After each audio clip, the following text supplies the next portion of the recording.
Hey everyone, it's Joel, Sebastian, EV Studios, and today we have a pretty sweet ride. We have a Gen 1 Rivian R1S quad motor, courtesy of Evolve Auto. Sebastian, specs on this baby. Yeah, so this, again, Gen 1 quad motor. You can tell it's the quad motor because it has the yellow brake calipers. Rivian, I don't know, you don't care about my opinion, but the blue was the wrong color for the Gen 2 quads. I think they should have stayed with the yellow. I think the yellow looks infinitely better. I digress. Yep. But this is Gen 1. It's the large pack quad motor. Large pack on these is around 131 kilowatt hours, 200-ish kilowatt peak charge rate. Anyway, but yeah, these are sweet. I love R1T. I've never really spent much time in an R1S. You know, this I think does sell better than R1T does because people want SUVs, people want 3-row SUVs, and so Rivian gives them what they want. But yeah, I'm excited to spend some time with it. It's in really good shape for it to be the year it is. It's got low miles, so yeah. All right, just like always, we'll do a quick walk around tour. We'll head on into the inside, look at the inside infotainment, give it a driving review, and of course our final thoughts, so stay tuned.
All right, Sebastian, give us an outside tour of this quad motor Rivian R1S. Yeah, so I mean, we've driven R1T before.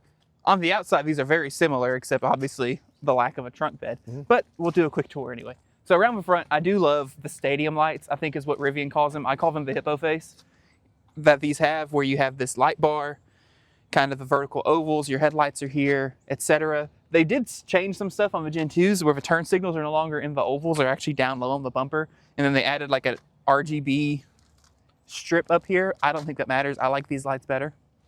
I digress. There's a front trunk, might as well open it up. There you go, power up, pop open. You've got pretty decent sized space, and then you can lift this up and there's more space underneath, which is nice. And is that a drain? I think that's a drain. Can't tell. Like it, yep. Anyway, but yeah, nice size space. Of course, you got your windshield wiper fluid up here as well. Looks like the high voltage disconnect is up there. To close it, you can use the key fob, or you can press the bumper under the front grille. Just looking at, by the way, they don't really do these anymore unless you pay extra for them, but here's the Rivian key fob, so you just have very simple front trunk unlock lock. It's also a carabiner, which makes perfect sense for a company that's claims to be adventure focused. Carabiners are, you know, strapped into your bag. Yeah. Coming around here, so right on the front corner, you have your charge port. This is a bit of a controversial location for a charge port to a lot of people. It doesn't make a lot of sense if you're doing some actions, but makes sense if you're doing others. Like, it makes sense almost for a tow vehicle because you're able to nose right in without disconnecting. But then there's other situations where you're like, it's on the complete wrong side. I don't know. What do you think? Front or back? Well, we hear all the issues with the F-150 Lightning people, but it being in the front too, so I would probably say in the back as well. Okay. Yep. Anyway, pop that open. This does have the CCS port. You can see you got your little flap here. I do actually like these. It will close with that open. So like if you're just doing that over and over and over again on a road trip, out of your car going down the road, you don't have to close that. I actually kind of like it. Anyway, these peak at about 215 kilowatts. What's the curve? Is it a decent curve or? It's pretty flat up until I think it's around 40%, and then it kind of stair steps its way down. Okay. It'll pull 500 amps basically up until the battery gets too hot. Is essentially what it is. The battery gets hot and then it kind of falls off. Gotcha. Coming around, this one has the all-terrain tires, the black all-terrain wheels. I think they look really good. These are 20-inch wheels on some pretty meaty 275/65 tires. Again, yellow brake calipers. That's how you know it's a quad. And love how it matches the logo here too. Yes, I love all the like the yellow accenting is done really well on this vehicle. You can also see it unlocks and locks as you approach with the key. This does support phone as a key as well. That's the main reason they don't really do the key fob anymore, because it'll give you an NFC card and then you'll just use your phone anyway. And it does a little chirp sound when it unlocks. Cool. Powerful handles, of course. Coming around, you got, again, another Rivian badge. There's no mistaking what this vehicle is. Come around back, you can see you've got this nice long light bar. Again, slightly different on the Gen 2s. It has a segmented section down below that's RGB. Power tailgate, of course. You can open it with the key fob or press the button. And it's actually a split gate. So you see the top half opens. This is still here. Press that button and you can pull this down. And now you have this seat, which you can also sit on. And back here, you actually see some stuff that you don't necessarily get on the Gen 2. So over on the driver's side, I believe they all have power outlet, 1500 watt, nice, as well as a 12 volt that says 180 watts, nice. You can also fold the third row from here, but down below, air pump. Yeah. That is an optional extra on the Gen 2s, but came standard on this one. Also, like, you do get these cargo cleats as well that you can move around. So if you wanted to strap something down in the back of your truck, you can. So I might have just broke that one. There you go. And you have underfloor storage. And you can see this is where you have accessories. There's that air compressor cable or hose. Hose. Not cable. See, I bet this is an EVSE. That feels EVSE size. It is. It is. And you got a first aid kit, you know, what every adventuring person needs. Some Band-Aids and Tylenol. One little thing I did notice was, as I picked my bag up from all the cigarettes, this is not power up. So you do have to lift that part. It is pretty dang light though, so not a big deal. And then that's power down. There's also nice lights that look like they light up kind of the under area when the trunk is open. Come around this side. I'm going to climb into the third row, as always, because this vehicle has a third row seat. So to do that, there's a couple ways I can do it. I'm going to hit this button here on the top of the seat, which will launch it forward. I feel like it might go further forward if this seat was further up. Yep. But that's where it went, so here we go. Oh, ow. I fell. Sorry. That was not graceful.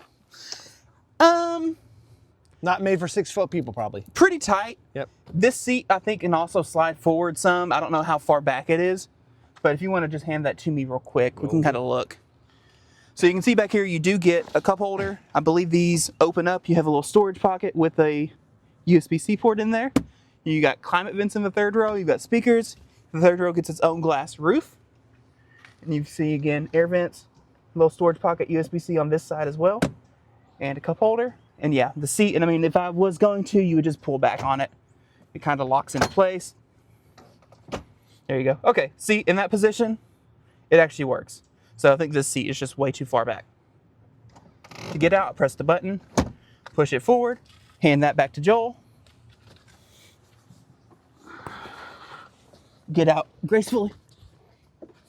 Please fall. If I die on camera, monetize my death, okay? I'll hop in that second row and kind of show you what's back there. All right, so second row, as you do see, we do have a rear display. As you can see, it does looks like it has some radio controls on it too. Looks like you have heated seats. You can control the you control the outlets back here and start timers and when they will stay on and off. Pretty cool. Go back. It's 12 volt downer, as you can 120, see. yeah. 120 volt. We have 2 USB-Cs. So yeah, I mean, this You is... swipe from the top to go back home. Thank you, Sebastian. You're welcome. And then you have this here. As you can see, that's the hotspot. Turn on vehicles hotspot. Here we have Bluetooth. And pretty cool. Actually shows you has a little compass on there too to show you which way you're... This is a really nice second row. Yeah, and you notice, so you had USB-Cs there. You also have USB-Cs here in the back of the headrest as well with this little hook. Clip. Yep. There's some companies that make accessories so you can like hang an iPad from this or whatever. Nice large glass roof. Unobstructed. Yep. This one does not have any of the electrochromic tinting that you can find on Gen 2 vehicles, but you know. I like these floor mats. They're almost made of like tweed almost. Yeah. I think they call it like Chillowich is what they call it. Don't know what that means. I'm uneducated. Sorry. Yep. But yeah, it's a pretty nice little second row. And one thing you notice kind of too is just like all the materials are nice. Like everything feels premium, at least on the Gen 1. Like it all, there's some areas I've heard on Gen 2 that they kind of cheaped out on little things that they didn't do on Gen 1. But yeah, otherwise, not much else to talk about on the outside. I mean, I just love the way R1 looks. Yes. Rivian makes a good vehicle design. They do. All right, we're gonna hop inside, kind of give you a quick tour of the front seat and what's around there, infotainment, then we'll take it for a quick drive. We have made it inside the Rivian R1S. So Sebastian, how's it feel over there? Yeah, so as we've mentioned in previous videos we've done Rivians, these feel so good. They do. Like sitting, the seats are comfortable, the materials feel good. I like the Alcantara style headliner. This one does not have Meridian audio. It has the Rivian version of the audio system. It sounded okay. We played a little bit on the way over here. And yeah, I mean, this is it's a simple interior, but it is high quality. Like this wood on the dash feels nice and it feels like it's actual wood. You've got little touches like on the side there. It says adventurous forever. It's kind of stripped down You got here. this kind of like cloth strip in the middle. These air vents that kind of integrate into it. You notice there's no controls on them. We'll talk about that here in a second. Big wide open pocket here on the floor. Flat area here for a wireless charger. However, it might possibly be the worst wireless charger in any vehicle because your phone will just slide around or whatever. There's not anything to hold your phone in place. You got storage, you got center console. How'd you open this before? Oh, there you go. I lost the button. Anyway, and I mean, it's pretty good size. You have 2 USB-Cs inside here as well. Oh, wow. It's pretty deep, carpeted. It's pretty nice. Oh, you have a little strap too. You can like strap some documents to. And then you also have some secret storage down here. Under the seat. You don't have a glove box over here, Right. I believe. Yeah, so under storage. Just some little secret storage here and down here. This one has, which is great on the Gen 1s. the speaker. The speaker, yep. That you can use and party with. What else is on the Gen 1 that's in a little side door over there too, if you want to? Actually, I think Gen 2 has this too. Really? You get. You gotta find it. There it is. A flashlight. Look at that. 1,000 lumens it says. Got 3 levels. Boom, boom, boom. It's bright. I shined it in my eyes. Yeah, he did. I did. But yeah, nice metal. You can see here's how it charges, and it just pops in and out of the door. Rolls-Royce gives you an umbrella. Rivian, the adventure company, And it keeps the charge while it's in there. gives you Yep.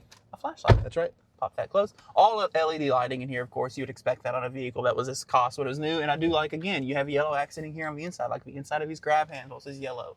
There's yellow mesh on the seats, yellow stitching. Yeah. Just feels It's luxurious. a good premium place to be. Okay, let's take a quick look at the software. All right. What would you say next to Tesla, maybe the second best software for EVs? Yes. Okay, yes. Okay. Easy. Easy. Yeah. You can see right now we're kind of on the map screen, so that is one thing this does. We recently started using Google Maps for the built-in navigation, which is nice. We can come in here, we can navigate. Let's go to Austin, Texas. We are at 57% state of charge right now. You'll see it finds a route. It'll do route planning. Just give it a sec. There we go. Starting navigation. Boom, and I can click this button. You can see we are battery preconditioning. And it wasn't that button, I hit the wrong one. That one. There we go. Charge point 15%. We're gonna get there, it says at 55, charge is 76.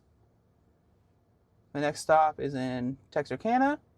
11 is 80 in 40 minutes. That sounds about right for an R1S, sorry, wrong car. 10 to 76. At Buc-ee's. 10 to 50. Temple. Yep. And get there at 20%. So, I mean, those are honestly pretty good length stops. Yep. Not good length, but like good arrivals, whatever. Yep. And you can come in, you can actually come in and set some of that. So if I come on this side, go into our settings, trip preferences, you can set, I'm okay to arrive somewhere at 1%. Yeah. I'm going to put it back on 20. 20. Yeah. And you can see it gives you an estimate of your range as well in the current drive mode. So you can tell it you want to avoid or not avoid sites that need an adapter, which if we had one, then that's obviously, that's fine. You can also tell it you want to prefer certain networks. So do you want to prefer Rivian, ChargePoint, EVgo, etc. I see Tesla in there too as well. Yep. You also have your general things. You can turn on and off your volumes. You can change it from speech to chimes. You can do what version of map. I mean, all that's very standard stuff. Google Maps settings. But yeah, I mean, good route planner. You can also hit this button, and it'll just show you chargers on the like that it can find. So there's one, boom. You can filter by speed. You can hide incompatible, unadapted. What I keep talking about. And so you can click on that. Here's one that says 63 kilowatt 280 max. Hit details, 3 out of 4 available. That's you get real-time status on charge point, it looks like. You may need a NACS adapter, which you don't. Yeah. That one has a NACS cable, but it also has a CCS cable. Got CCS, 63 kilowatt 280. Yep, that sounds right. Interestingly, it does not show his EV Connect. His the free wire system. The free wire system, yep. Interesting. But yeah, super nice. I mean, it's pretty snappy. That is one place I've been told Gen 2 is way snappier, but this feels fine. Mm-hmm. Come back in here. You can also come music. So you have built-in music. So you've got FM radio, you've got Spotify, you've got Apple Music. There you go. You got a Sirius XM trial. It also tells you when you sign in, it saves it to your profile. So if you have multiple profiles in the vehicle, each person can use their own Spotify. So they can set, okay, gotcha. So their own stations will be set. You got a Sirius XM. This was in trial, it says. Yep. You can also just pair your phone. You can come in. You can add more sources like Audible, Tidal, TuneIn, and Alexa. So tell everyone about Rivian and Apple CarPlay and Android Audio. Yeah, none of that. Gotcha. No Apple CarPlay, no Android Auto. Gotcha. I think they have no intention to ever do that. Yep. It is what it is. It's their own software, yeah. It's their own software. You have EQ stuff, so now you have default. It has some presets. You can also build custom ones, which is cool. You can come in, of course, change where the radio goes. You have 3D surround sound, dynamic adjustment, whatever. All that's fairly normal and standard. Also appreciate you can, like when I'm in the map, I can get the radio out of the way. Say bye-bye. Which is nice. This is your kind of vehicle setting screen, so you can come in, you can see your drive modes, ride heights, etc. If the vehicle is not actually on. There we go. Had to press the brake so it fully turned on. But right now we're in all-purpose mode. You also have conserve. So conserve will keep, I believe, the rear motors disengaged. Only use the front unless you're like flooring it. We got sport mode, which will lower the ride height. It asks you to make sure that it's okay to lower. It lowers it all the way down, changes a couple settings, makes it punchy. You also have snow mode. You can hear it moving, yep. You can hear it moving and disengaging things. You can also go into off-road. And you have even more stuff. You got all-terrain, you got rock crawling, rally, drift, soft sand. Is it safe to lower for rally mode? Sure. There we go. That's what I was looking for. Was these little cel-shaded animated pictures. Like when I switch to all-terrain, you can see it switches to landscape. When we go drift, it's making all sorts of noises. Yep. There you go. It animates a little dirt cloud behind it, rock crawl. Anyway, I just love the way that the software, like whatever, you can hear it's around raising back up. Gonna go back to on-road, snow, sport, general all-purpose. Those air suspension's like, stop hitting buttons. Stop hitting buttons. I don't know what to do. But in addition to switching by drive mode, you can also come in here, change the height on your own. You can also set it to auto. So like when you get on the interstate and you're cruising, it'll lower itself down. When you slow down, it'll raise up. You can change how the ride feels. So right now it's on soft. You can also set it you want more firm, etc. I'll put it back on soft. What's the efficiencies on these, Sebastian? Do you know? Depends on tire. We'll see when we drive it. I've actually not really. Because these got some meaty tires on. Yeah, this has some off-road tires on, so it's probably not very good. Yep. You can set your regen levels. So you got high, standard, low. Put it back in high. And of course you got your stability control. You also have your trailer menu, which is nice. And you can set up trailer profiles. It'll measure. Oh, apparently this towed a trailer for 11.68 miles. Cool. And average 1.6. So someone went at a U-Haul one time. There you go. Come in, you have tons of camera stuff. So you got 360 camera. You can set your front camera. You can go your back camera. You can do sides. All that's cool. You also get, wrong one, energy. So this is the newer energy monitor screen, which is nice. So this is kind of your charge screen. So right now we have 159 miles of range at 57%. I can open the charge port. You can on-demand precondition. So in addition to on-route preconditioning, you can also just precondition whenever you want. You have your outlet control, of course, and you have your AC charge limits. So you can go down to probably 16. intervals of 2 down no, down to 8. Wow. You can charge that thing super slow. You can set charge schedules. You can set your level. So Rivian does seem on a large pack recommend 70% daily charge limit. 85% is a preset. 100% is max. You can see it says 274 at 100%, which big meaty off-road tires. You can also set your custom, so you can just drag that wherever you want. Go down to 50%. Looks like the lowest. Put it back on 70 since that's kind of their daily recommendation. You have a graph, so it'll show you kind of your charge curve as you're going, which is cool.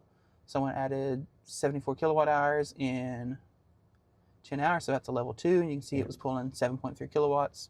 Makes sense. Yep. And then they had it set to 64% apparently. It also gives you data on the last session, so how much made it to the battery, how much was used for the vehicle, climate, etc. Energy monitor is kind of a way for you to see how much energy you're using as you're driving and parking. You also get projected range impact, which shows you Gary responding to like thinking, oh, you're going to use 34 miles of range. Energy use is looking good. Ooh. Climate control is working hard, and you can actually tap him, and he like will change, which is some little fun, quirky stuff. Anyway, come out of here. You can swipe up. You get more stuff. So you have your phone settings. You have gear guard. So again, Gary's here, and this is how you do like your onboard drive, built-in dash cam. If you have storage connected, you can come up here and see incidents. So these are captured automatically, and you can see you can click on it. Here's where it was on the transporter. And it'll play you a little video, and you can switch between which camera feed you're on. Super nice. You also have motion cam, so if you have the alarm set and people walking around, that's the Elite Sentry mode. Sentry mode. You can also come in and you can star clips. It also has one that is starred by default. It's a little Rivian advertisement, which I think is funny. We won't click on it. Got camp mode in here, which is nice. So you get, again, one of these little animated screens. And you can come in here, you can level the vehicle. So if you're parked somewhere off kilter, it'll adjust air suspension for each wheel individually to level out the cabin so that you can actually sleep in the back without like sliding and moving around and all that. You can come in here, turn the displays off. You have camp courtesy, which will turn off all the exterior lights and make sure it doesn't make any sounds on the outside. Awesome. You can have your spotlights on each mirror, just turn off the displays, etc. And then to manage energy, you can tell that you want to leave the car on, or you can turn everything off if you want.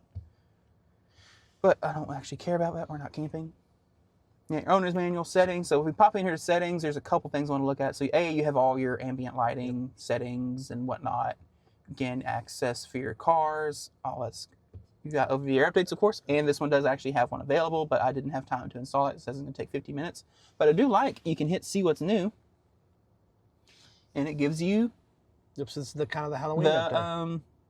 Release notes. So you got the Halloween update. It has some climate features, climate hold. So it runs for set time after you exit vehicle. Nice. Auto climate. You can add plug-in charge for EA and Iona. Awesome. Sweet. Add some launcher stuff. You got some volume. But yeah, I mean, I like that you can get all of the release notes, and there is Spooky Gary.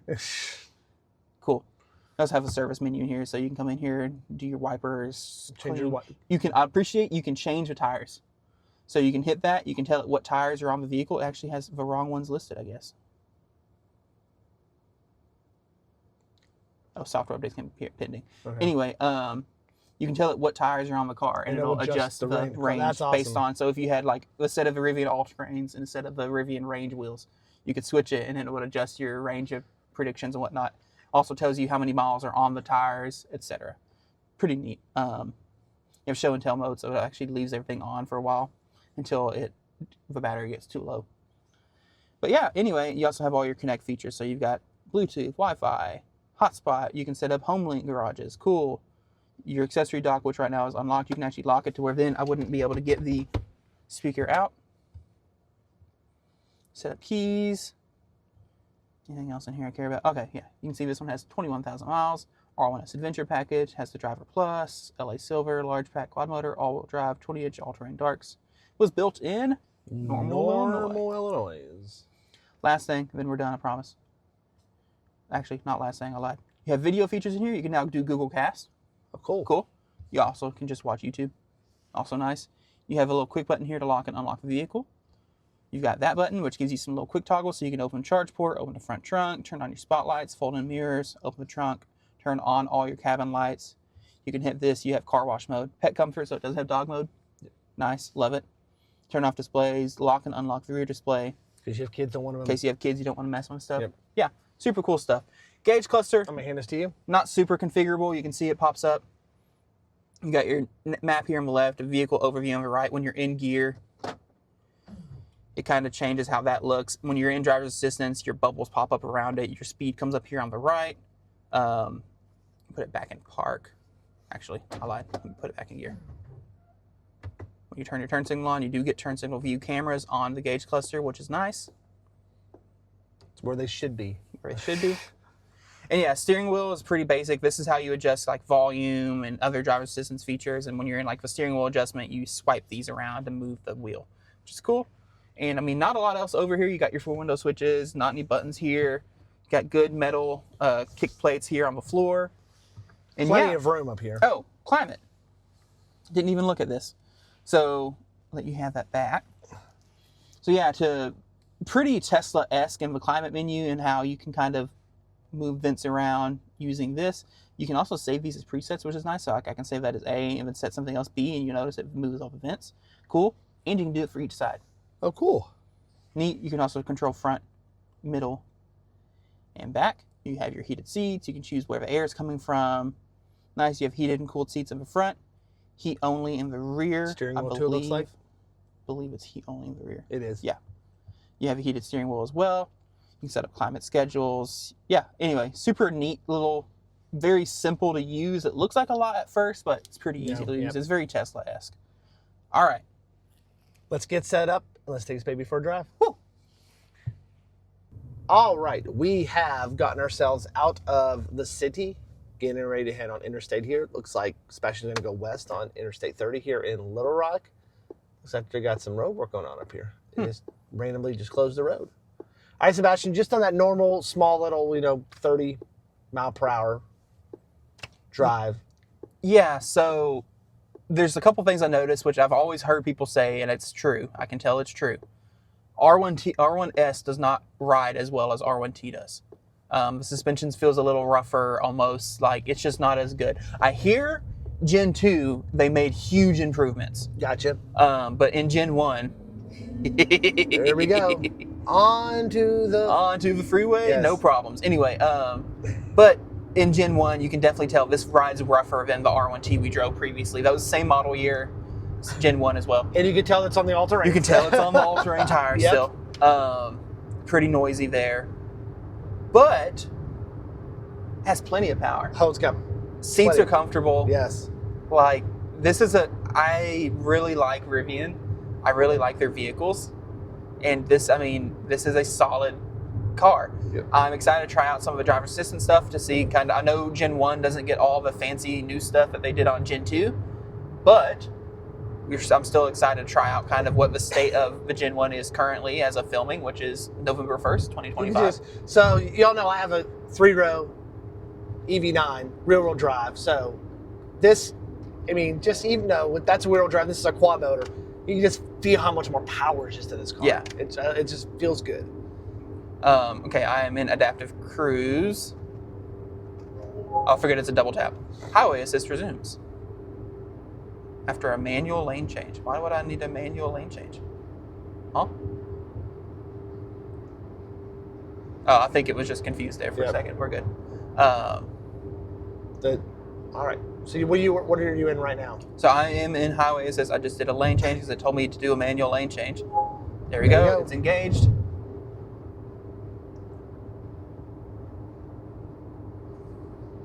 No auto lane change? Oh. I guess not. Disappointed. Guess you gotta do it yourself, Sebastian. Yep. I thought they did auto lane change. Anyway, so we're in. It's doing lane centering. You can feel it's keeping us around the corner pretty well. I believe, if I remember right, on Gen 1, it is a hands-on system. We'll see how long it takes before it complains that I don't have my hands on the wheel. I can also see it did automatically lower into the low ride height like we expected it to because we're on the highway. And yeah, really, the only thing I noticed is those all-terrain tires. As much as I like the look, I think if I ever bought one, I would need to do, there we go, keep your hands on the wheel. So we've experienced 2 R1Ss and both on all-terrain tires. Yeah. And what about the R1T we drove? Was that an all-terrain? It was on all-terrain as well. So all the experiences we've had with Rivian cars have been with the all-terrain tires. Yeah. Okay. It is a capacitive wheel, which is nice because I just lightly put my hand there. Whoa. You can see it did disengage for seemingly no reason. Could it have been the horrible road conditions that this road Could is be, in? but it did not communicate really that it disengaged. Yep. I think it did make a ba-doom, but it sounded like a normal ba-doom. It didn't sound like a hey, Not a beep, something's beep, beep. wrong. Anyway, but out on the highway, the suspension definitely feels more settled. One other thing I noticed driving around city streets, I've always heard like Kyle Connor mention from Out of Spec on his R1T quad. Mm-hmm. I've never really heard anyone else talk about it. The half shaft click. Yes. This is the first Rivian I've driven that I've really noticed it in. And I don't know that there's any solution for it. I think Rivian also kind of claims it's not a big deal, but it's definitely, as we were kind of moving around low speed and kind of coming on and off the throttle, I could hear it clicking as it engaged and disengaged the rear motors. So just as a note. Now we're back on 30. Double tap. There we go. Highway assist on. Stay attentive. Okie dokie. Yeah, this is a pretty bumpy road, and it's not. It's fine. It's It's fine. fine at high speed. Yeah. It's really that comes through low speed. Yes. And just to make sure people are aware, I do have it set to the soft ride feel. Okay. Um, High regen and stability is on. Yep. I mean, this is I I'm mean, think about currently it. bumping our speed down. You have access to Tesla's supercharger network now, so this would be a great road trip vehicle. Yeah. Yep. I mean, not the most efficient thing to take on a road trip, but Tap turn signal. but a great road trip vehicle. Get over. Makes me do it. Oh, wait, is that automatic? No. Nope. It popped up on the screen and then made me think it was going to do it automatically and then didn't. Okay, so I'm going to stop trying to say it's automatic. But yeah, I mean, really, out on the highway, it's fine. This thing has plenty of get up and go. It It does. should. As a quad motor, it's like over 1,000 horsepower. Like, you know. I like how on your screen from here you can look at speed, network, and things like that. So I can look at network and pick my networks like Rivian, Tesla, Electrify America, ChargePoint, and it will show me while I'm driving. Speed, I can do my speed, and speaking of speed, Sebastian gave a little juice there. So then it shows up on my map. I really like that. Yeah. It vibrates the steering wheel if you touch a lane line, just by the way, as I just did. Kind Yeah, I of on don't hear a lot purpose. of beeping and like Yeah, you do I mean, another really vehicles. the only beeps it seems like, are from the highway drive assistant.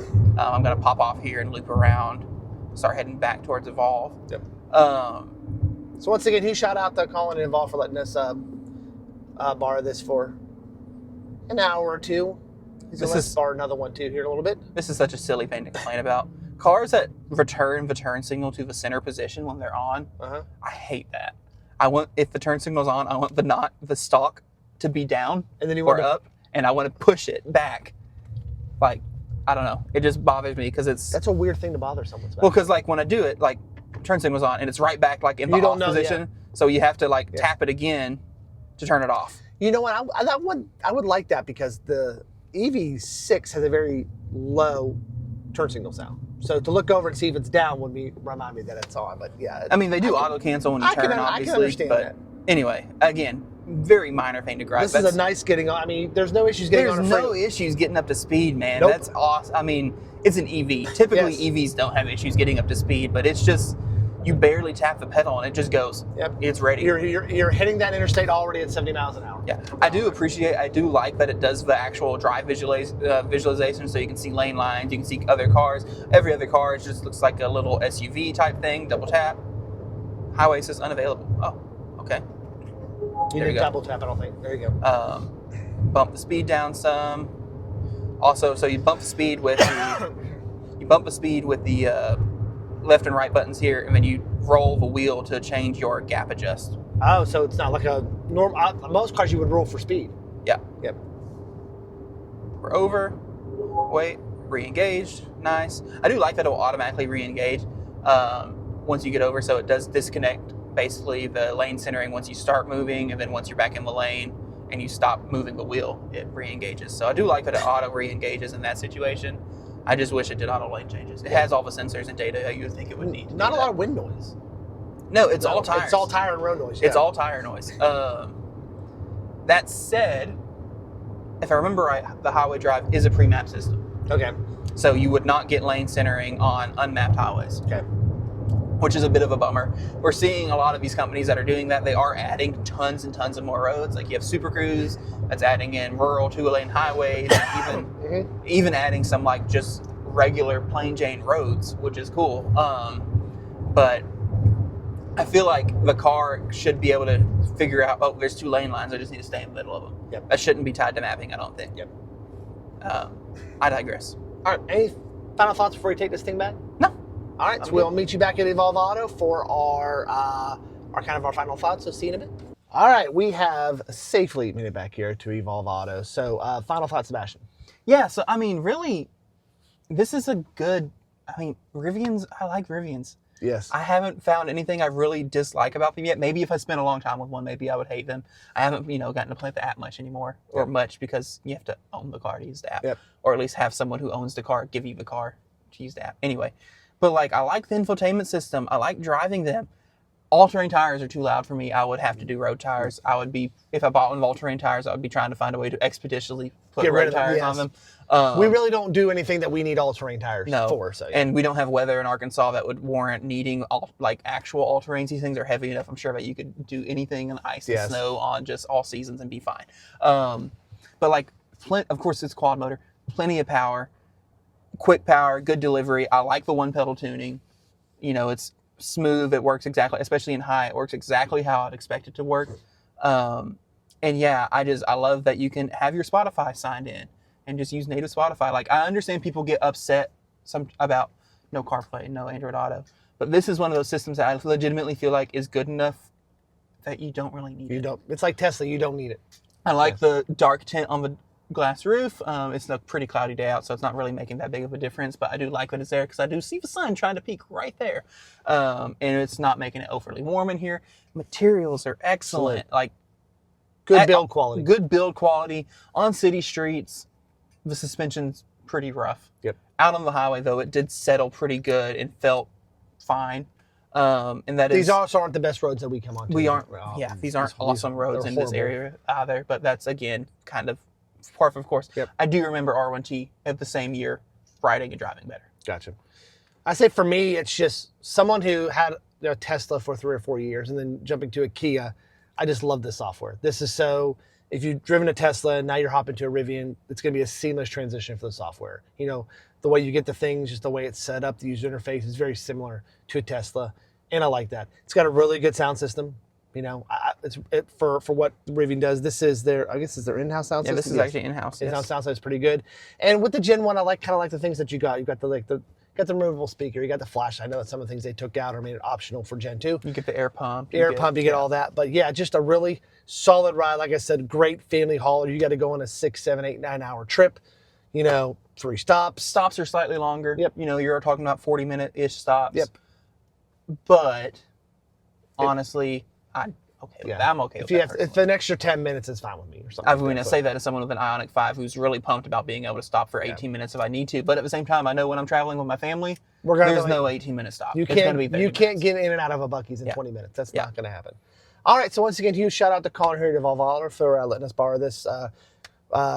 This is the first gen R1S quad motor. And as always, don't forget to hit that subscribe button and tap that notification icon so you know when new content will be on its way. And we will see you again on another EV Geek Studio review. So long, everyone.